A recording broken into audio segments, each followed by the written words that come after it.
I want to try to make homemade chocolate gravy. Chocolate gravy is so good. It's kind of like a dessert for breakfast. It's just like it sounds. It's gravy that you can put on your biscuits in the morning. The only difference is instead of that white kind of savory, you're going to get some sweet, and I love it. It's probably not the best for you, so you wouldn't want to eat it every day, but every now and again, it's a treat. Oh, it's pretty good. The only problem I have, I've never made chocolate gravy before, but that's okay because I've got a secret weapon. We have an authentic Appalachian Mamaw.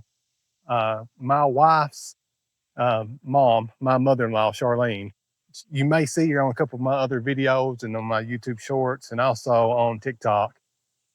She makes the best chocolate gravy. So here's the challenge I'm going to do for myself today. I'm going to see if I can make it without her helping beyond her giving me instructions over the phone. And then after I'm done, I'm going to have her come over and test it out and she can see if I did a good job or not. Thankfully, I do have Elizabeth, my wife, who will be here filming it for me. So if something does go wrong, she can try to help out a little bit. I'm sure she will. But hopefully it's good because I love it. But let's go and call Charlene and see if we can get her on the phone. All right, let's go ahead and see if we can give Charlene a call, see if she'll help us out and give us the instructions on how to make her chocolate gravy.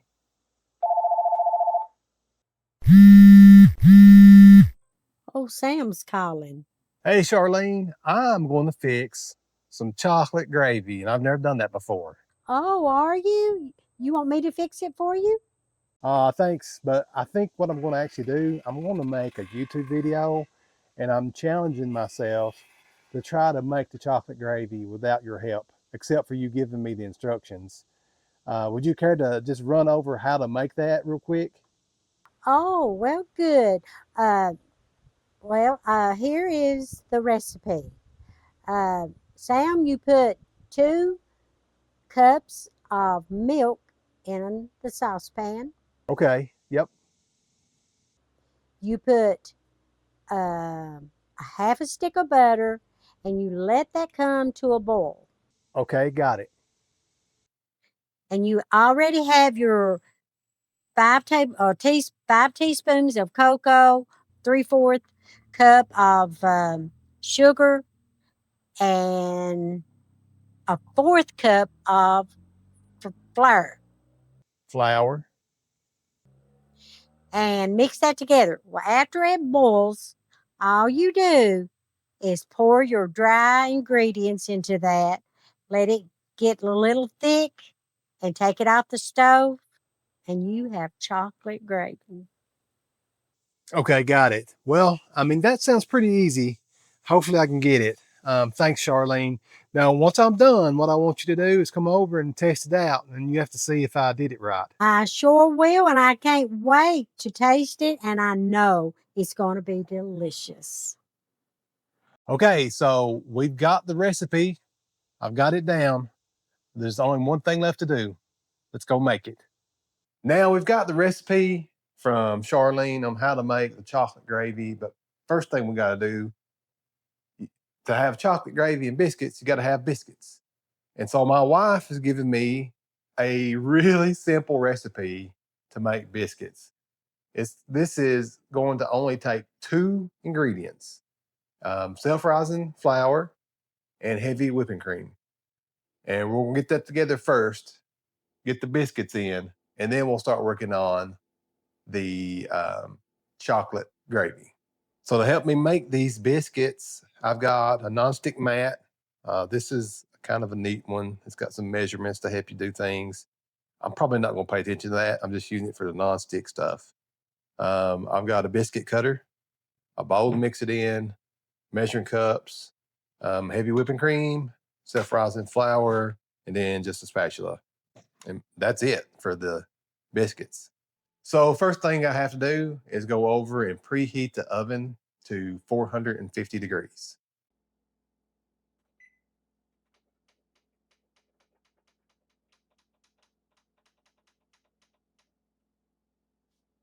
All right, so let's go ahead and mix this up. First, I want to add the flour to the bowl, 2 cups. I have a half a cup measuring cup here. So 4 of these.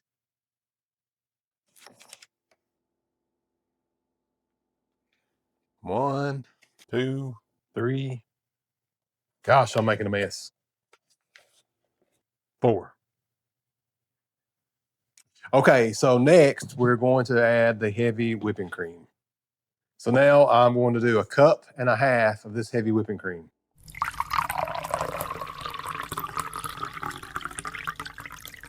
Okay, so I'm going to pour this in. I'm not going to pour it all. She told me to leave a little bit at the end because you never know. I may just need a little more, but if I go too far, I can't go back. So let's see how that looks. Okay, now we're stirring, and she corrected me off camera. It's not that you can go too far, but it's that if you do go, you either have to add more liquid or you have to add more flour. So it just makes it easier to do it one way or the other. So now we're just stirring this up, combining these ingredients. This is where I like making messes. It's like playing with Play-Doh. All right, so we're going to add a little bit more because it's not the right consistency. Mix that stuff back in too. Okay, so I've been doing this for about a minute or so, and I think it's pretty much come together. So I think the next thing we're going to do is flour our mat. She didn't tell me how much to use. I'm just going to do it. That looks professional, right?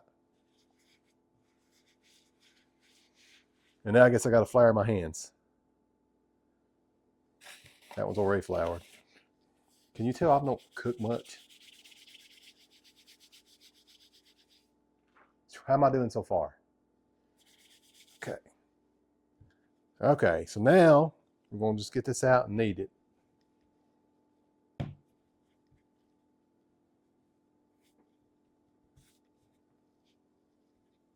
All right, so now I'm going to try to roll this up. And my wife just told me that I was probably kneading that too much. You only want to do it a certain amount. Gosh, I have made a mess. I don't know if you should make a mess like this every time, or is it just me?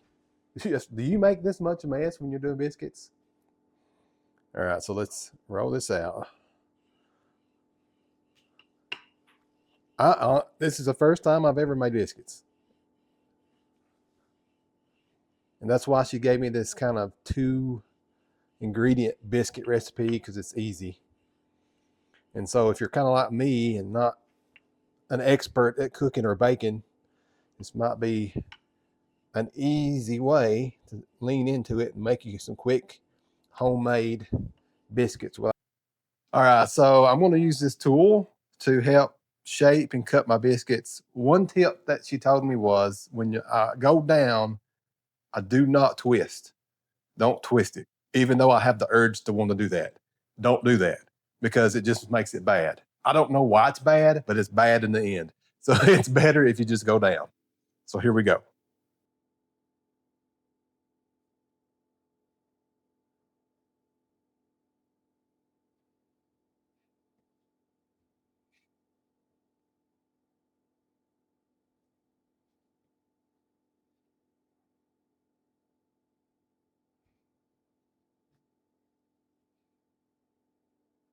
Now, when you're to this point that you can't cut anymore, I think what you do is just kind of ball it back up, roll it back out.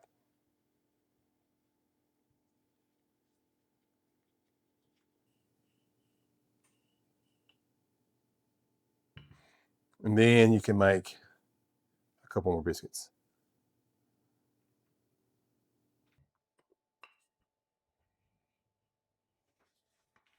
All right, so I think this is pretty much, well, let's see if I can make one here.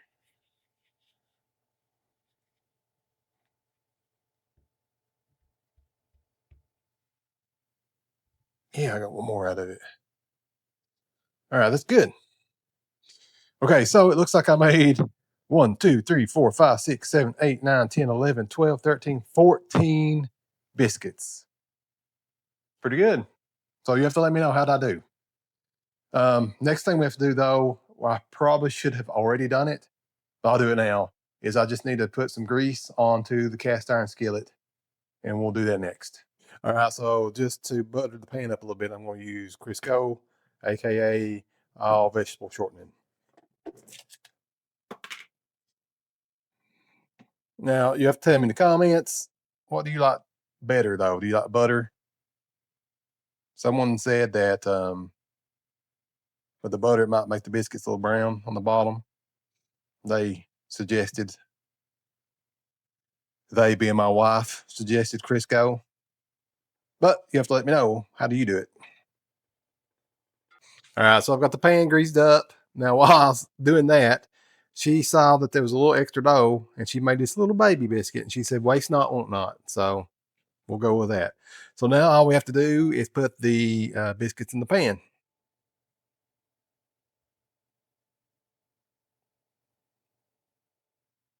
I usually eat biscuits, not make them, but time to learn. Elizabeth, my wife, makes awesome biscuits.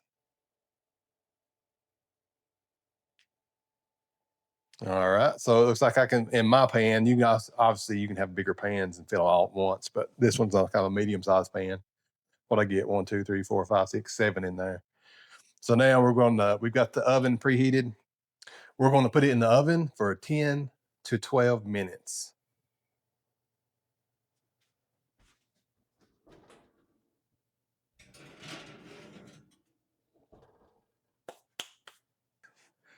Let's set our timer. 12 minutes. Okay, so let's check them out. It's been 12 minutes. I don't think they're hardly ready because look, they're not brown on top. So you ever heard the thing that sometimes things are art more than they are science? Well, this is one of them. So what we're going to do is we're going to add 2 more minutes. And we'll go from there. All right, so it's been 2 minutes. I'm going to turn my timer off. Now I'm actually going to switch it over to broil to get the tops a little brown, and I'm going to put it on low. And we'll just kind of sit and watch it, and we'll pull it out when the tops are brown. All right, so we're going to turn this off, and we're going to go ahead and grab these out and see what we think. Oh yeah, look at that. That looks about perfect, I think. Let's go over and now get us some butter, and we'll butter the tops. So we'll use half this butter, and the other half we'll use for our gravy. I guess you could cut slices and put each on each, but I'm just gonna. Oh! Okay, so you can slice the butter up and stick it on top, but we're just going to kind of lather it on. I always remember this cast iron skillet's hot, so don't be grabbing it without a towel or something. Now that we've got our first batch of biscuits out and I burned my hand, public service announcement, don't touch a hot cast iron skillet. I can't believe I did that. I'm fine. It's just, oh, it stinks. All right, so now here comes the hard part. I've never made chocolate gravy before, and I'm just going to go by the instructions that my mother-in-law, Charlene, gave me. So we'll go ahead and try to do that. First thing we need to do is get 2 cups of milk. I use lactose milk. Anybody else lactose intolerant? Let me know that in the comments.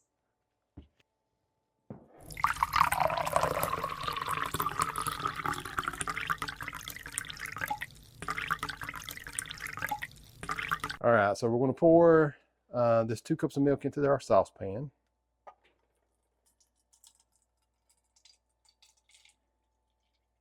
We're going to put it on medium. And then we're going to put a half a stick of butter down in it and let that melt. We're going to let this come up and sizzle and simmer to a boil. Now, while we're waiting on that to boil, let's go over here and make our dry ingredients.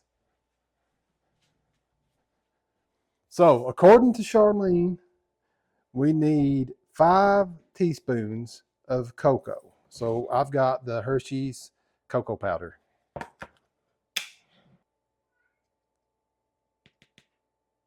1, 2, 3, 4, 5. All right, then we're going to do 3/4 cup of sugar. 1,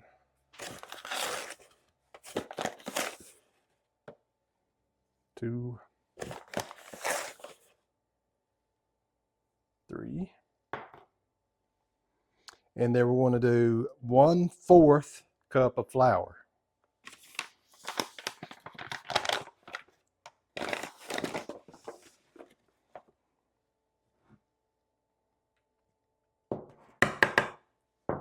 All right, now we're just going to whisk these together.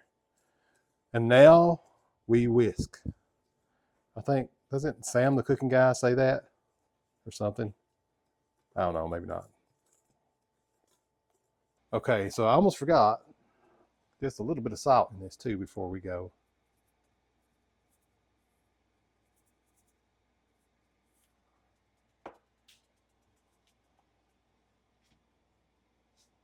Okay, so it's not quite to a boil, but I mean, it is really close. So I think we're good to go ahead and try to mix these ingredients in. Just be real careful on this piece too. Kind of do a little at a time.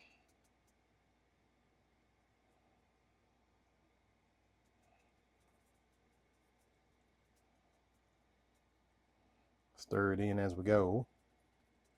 Now we just kind of whisk it in. All right, we're getting thickened up. Now, off camera, we didn't even film it, so sorry about that.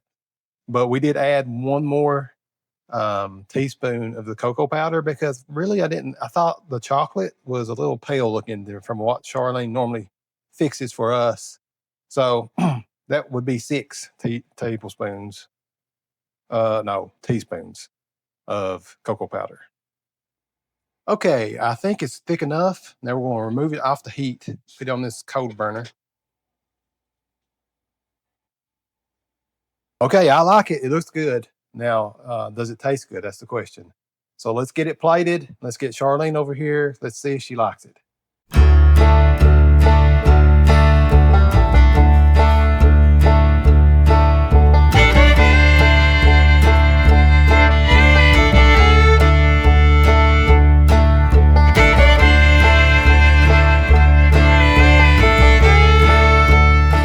All right, here it is. It's my homemade biscuits and chocolate gravy.